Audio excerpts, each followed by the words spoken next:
With its first Attack on Titan game in 2016, developer Omega Force laid down a rough but promisingly acrobatic groundwork for what a game based around the anime phenomenon should be. Attack on Titan 2 builds upon that foundation with a much improved interface and some cool new tricks to slice the napes of Titans in fun and extravagant ways, but the sharp edge of this sequel is dulled a bit by an all too familiar story mode, hamstrung by plotting pacing.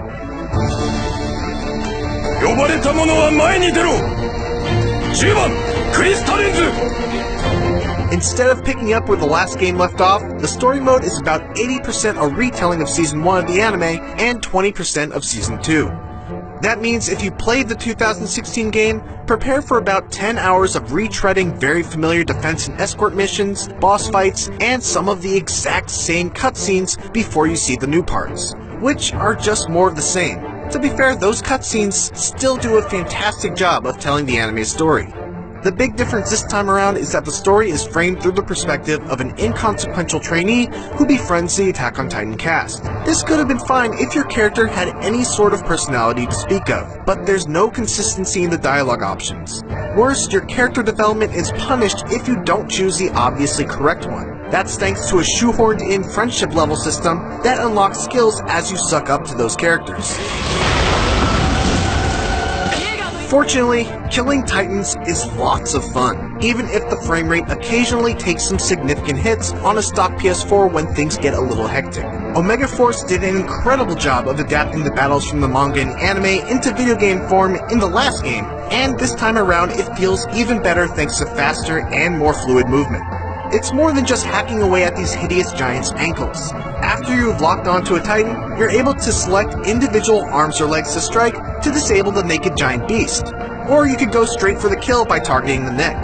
Lining up the shot with the left stick, then releasing to reel yourself in at high speeds feels like loading a slingshot, and timing your sword slash just right in order to deal maximum damage is a satisfying feeling when you nail it.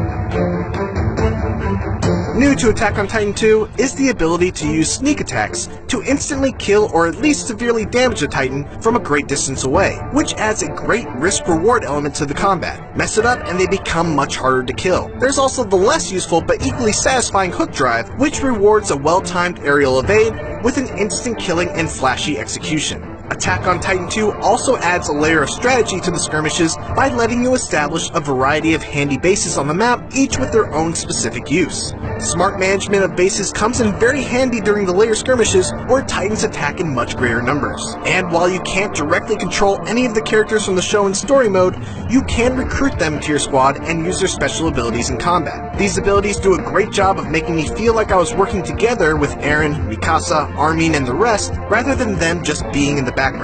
If you want to control them directly, you can do that in another mode, literally called Another Mode. Finally, there's the 2-player online co-op and a cool online competitive mode called Annihilation that pits 2 teams of 4 up against each other to see who can kill the most Titans for score. You only get credit for the kill if you land the final blow, so coordination and timing is important to make sure that you don't lose kills to the other team, and to try to steal theirs. Attack on Titan 2 has a lot of great things going for it. Exciting aerial battles that are true to the anime and manga, several quality of life improvements over the original game, and both competitive and cooperative online game modes. But the fact that it recycles so much of the 2016 game's material means that in order to get to the new Season 2 content, you must first wade through a rehashed story mode with its dull side quests and tedious dialogue choices. For more on Attack on Titan 2, check out the first few minutes of gameplay and our review of the 2016 Attack on Titan game. And for everything else, keep it here on IGN.